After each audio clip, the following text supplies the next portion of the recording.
For our closing speaker, I'm going to invite to the stage somebody very special. Having served twice as the foreign minister of her country, Ecuador, she was elected as the President of the General Assembly by 2/3 of the countries in the world. Quite an endorsement. And, perhaps most importantly, she is a poet. I'm delighted to invite Maria Fernanda Espinosa to the stage.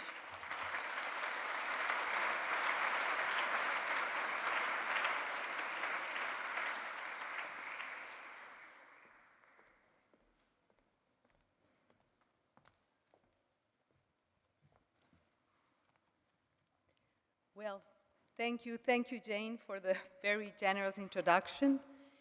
And it seems like we're reaching the end. So the first thing, thank you to the ones that have stayed throughout this very exciting afternoon. So a round of applause to you because you care and you believe in the UN. I think that's why you are here. And also, of course, thank you to the UNA UK for this incredible tribute to the UN and to its legacy. Since the very beginning, since the service this morning, my heart is beating strong because the times that we're living really deserve words of wisdom, optimism, hope, and that's what we have had this afternoon and since the beginning of the day. So thank you again to the UN Association of the UK for this. So Excellencies, dear friends, 80 years ago, people gathered in this very city, in this very building, tired from war, but not tired of hope. They did not come here because they believed the world had become safer. They came here because they believed it could become safer. They understood something very simple and very brave, that peace is not automatic. It has to be chosen. It has to be built. And then chosen again, again and again, struggle, fight, and shape peace intentionally. They understood something very simple. Those first delegates that came here were not naive. They knew institutions do not save the world. People do. Institutions only work when people inside them are willing to take risks and to act with courage. 80 years later, we find ourselves asking a familiar and uncomfortable question. Is the UN still relevant? We live in a world that feels permanently on edge. Conflicts flare faster than they can be resolved. Climate shocks, technological change, inequalities, demographic pressure are not longer separate problems. They arrive together like a storm, crossing borders without passports or permission. And at precisely the moment when cooperation is most needed, trust in it is wearing thin. And this is not because the idea of multilateralism has failed.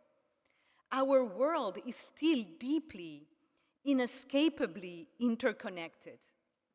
No nation, no matter how powerful, can insulate itself from pandemics, from climate shocks and financial shocks, or digital disruption. No problem is simpler and harder. Too often, we have not delivered. That is the problem. As President of the General Assembly, I had a very privileged seat, sometimes literally in the front seat, to see the United Nations at its best and at its most frustrating. I have seen late-night negotiations where exhausted diplomats refused to leave until a compromise was found. I have also seen beautiful speeches followed by little that changes on the ground. I have seen bureaucracy slow things down, but I have also seen extraordinary staff, many of them far from home, in dangerous places, who show up every day, not because it is easy, but because it matters. So I do not stand here as a critic of the UN.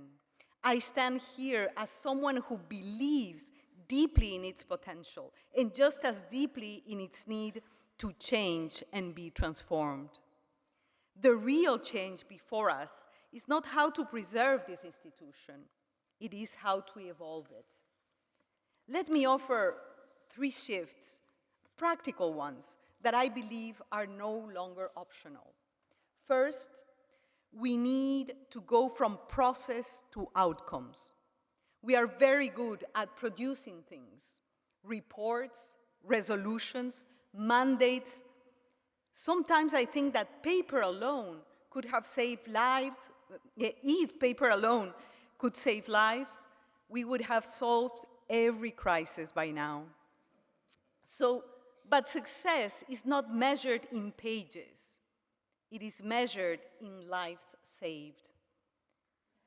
In children going to school instead of fleeing conflict, in women and girls who are protected instead of silenced, in ceasefires that hold, coastlines that are defended, and livelihoods that endure droughts, floods, and economic shocks. Every tool we have, technology, data, new partnerships, new financing models, should be judged by one simple question. Did it make someone's life safer, fairer, or more dignified?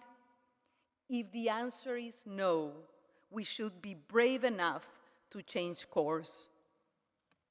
Second, from closed multilateralism to networked multilateralism. The UN is and should continue to be a universal intergovernmental organization. And yet, we have to acknowledge that some of the most creative global solutions today are not being designed in conference rooms. They are being built by mayors, by young entrepreneurs, by scientists, by civil society, by businesses, by regional organizations, by women with power. The UN should not try to outshine these actors. It should connect them. It should be the place where authority meets energy, where legitimacy meets action, where vision meets transformation. And we must be honest about something else. The future of this institution, our UN, does not belong to those of us in this room alone. There are 1.8 billion young people in the world today. They are not a stakeholder group. They are the next generation of leaders, workers, voters, and citizens who will live longest to the consequences of our decisions. And half of them are women, of course. If they only see themselves as an audience and not as decision makers, then we should not be surprised if they look elsewhere for meaning, for influence, and for hope. Third, we need to go from reaction to prevention. The UN is often at its most visible when things go wrong, but its greatest value is when things never go wrong in the first place. Every serious study tells us the same story. Investing early in prevention saves lives, saves money, and saves political capital. We accept this logic in public health, for example. We should accept the same logic in diplomacy and multilateralism. Preventive diplomacy should not be the exception we praise after the fact. It should be the habit we build into everything we do. Here in the United Kingdom, this anniversary has a very special meaning. This country hosted the very first General Assembly. It also gave the UN its first and only British acting Secretary General, Gladwin Jebb. The UK has long understood something important. Leadership is not only about power, it is about stewardship. It is about collective action and the common good. When Prime Minister Clement Attlee addressed that first General Assembly, he spoke about determination and hope, not as emotions, but as discipline. The discipline of determination and hope. As the daily work of choosing cooperation over retreat, even when it is politically difficult, and we know it is politically difficult. He had lived through a world that had seen what happens when cooperation fails, and he was determined that never again would be more than a slogan. 80 years later, that challenge has not disappeared. It has simply changed shape. The United Nations will not be renewed by nostalgia, and it will not be renewed by speeches alone, no matter how well written. It will be renewed by choices. Choices to act earlier, not later. To listen wider, not narrower. To deliver better, not just promise more. So let me end with a simple call to action. Let us treat reform not as a threat, but as an opportunity. Let us judge our work by the lives it touches, not the language it perfects. And let us ensure that the legacy of this moment is not how carefully we spoke, but how decisively we acted. The next 80 years do not begin with a resolution. They begin with resolve and political courage. Memory, history matter. History began here, and the future too, and it is in our hands. Thank you. Thank you very much.